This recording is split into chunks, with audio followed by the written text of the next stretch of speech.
Welcome back, everybody. Toy Connections here with another side-by-side figure comparison. This time we've got the Storm Collectibles Hollywood Hulk Hogan on the left, compared with the Mattel Ultimate Edition Hollywood Hulk Hogan on the right. The first thing you're going to notice is the figure proportions between the two figures. You'll see that the Storm Collectibles one was made with a bulkier body construction in the chest as well as the arms, and the Mattel Ultimate Edition one is just a touch taller. Now, they're both meant for the 7-inch scale, so I try to ignore that height difference, as it's, I don't want to say negligible, but not very substantial.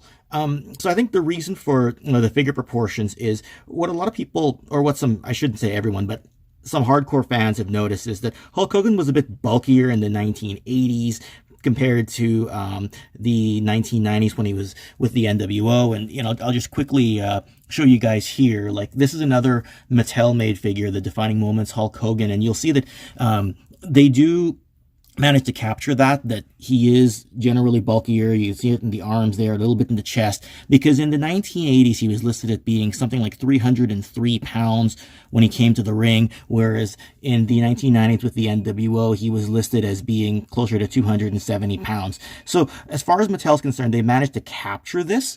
But with regards to the Storm Collectibles version, they did also release a red and yellow version of Hulk, and I believe what they did is they just used the same body type. And, that's totally fine, nothing wrong there. Mattel managed to catch that extra detail, Storm Collectibles did not. I'm not going to say one figure is better than the other based on that. It's just a general observation. So I'll come right back, and I will go into detail a little bit with the Storm Collectibles version before flipping over to the Mattel Ultimate Edition. So you'll see that I've taken off his glasses and his bandana here. That's really just to get a closer look at the face scan, which I think they've done an amazing job. Like, I think this really holds up with the best of some of the great facial scans that they've done, like with Hot Toys and Sideshow and the 1/6 figures. Like, I really do think, they've captured that 5 o'clock shadow and the sort of like subtle bearded look that he's got there. Some of the wrinkles, the eyes. Now, I do think this is a very embellished look. And I think that when he's got the glasses and the bandana on, I think it looks a lot more natural, kind of like he's posing for a photo sort of thing. So that's how, I think most people would display him like this. I know it's how I would like to display him. He does have this cloth sort of like feathery boa here, and this is one of those situations where I think that a harder material would have actually worked. I mean, there's ways people have done online where they can get it to pose nicely and naturally, but I think that all the fluff in the way, actually, it doesn't look so bad here on camera, but on my shelf, for whatever reason, I prefer to leave the boa off. But it is kind of a cool accessory, and it does represent something that he did take to the ring pretty often. So he's also got a couple of different belts here. He's got the Hollywood belt, and he's got another Hollywood belt here. One that has naturally more round shape, one that's a little bit more bendy. I don't put either one on because I'd rather just throw one of my old Jack's NWO belts on. Now, this didn't come with the figure, but it's what I choose to put on his waist when I display him. He's also got these interchangeable hands, the close-fisted hands. And what's interesting about Storm Collectibles is with the interchangeable hands, they actually make sure that the peg is on the forearm of the figure itself, whereas with Mattel, they put the peg on the hand so that it plugs into the figure. So that's something that I just happened to catch while I was doing this review right now, and not something that I had observed in the past. Overall, in my mind, it's a great figure, but let's bring, some of his buddies here, the Outsiders, Kevin Nash, as well as Scott Hall into frame. And, honestly, I think it looks good. We'll see what they look like when they're standing next to the Mattel Ultimate Edition. But I mean, this is pretty much what I would consider a very picturesque sort of pose for the three of them. And just overall, I got this figure before I got the Ultimate Edition one, and I never thought I would actually end up with two, but I like it like this. I'll get into what I like better about the Ultimate Edition one here in a second, but that's my quick and high-level look at the Storm Collectibles one on its own. I've done something kind of similar here where I've taken the glasses and the bandana off of the figure himself. But the thing that's noteworthy about the Ultimate Edition one is he does come with two other face scans. He's got the sort of yelling, screaming face scan, and he's got the smiling face scan, so you can kind of see the three of them together here. And of course the glasses and the bandana fit on all of them. I choose to go with this sort of more like relaxed, central, neutral type of head scan. For whatever reason, I just like it better on my shelf for kind of a catch-all, all-purpose type of a Hulk Hogan look. Actually, I think he looks great without the glasses or with the glasses on, even though I managed to drop them by accident there. But yeah, so that's how he looks in general.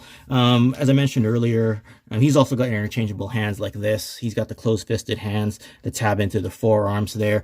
He's got the NWO sash. Interestingly enough, it says NWO, whereas the one that comes with Storm Collectibles says Hollywood on it.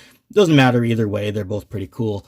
But the good thing about this one is it comes with the NWO title, and or the NWO spray painted onto the WCW world title there, which I thought was a really good added accessory, which does give you some great value added for this particular figure.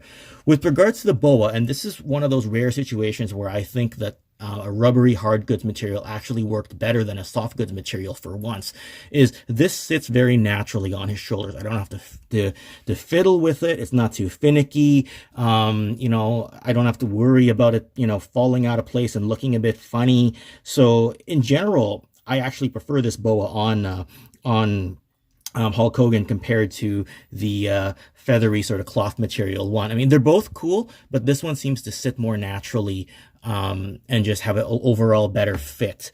So once again, looking at him with his counterparts here in the NWO with Kevin Nash as well as Scott Hall. What I like about this is when you put these guys together, because they're all Mattel, the proportions just generally work better. I'm not going to say that the Storm Collectibles one looks out of place, but this one just has that just a touch better. Like you're splitting hairs almost to see which one looks better with his outsider counterparts. So overall though, you got one great figure after another. Both seem to work well, but seeing this comparison hopefully outlines the differences a little bit better. I'll come back with some final thoughts. So what are my closing remarks here? So one of the things you'll notice about me is that I don't generally try to come to a conclusion of saying one figure is better than the other. The reason for that is that just leads to too many disagreements. There's just certain context, certain ways you display a figure, certain figures that go with other figures. All of that plays into effect. All of that plays a factor. How do you collect? What do you prefer? What do you value more?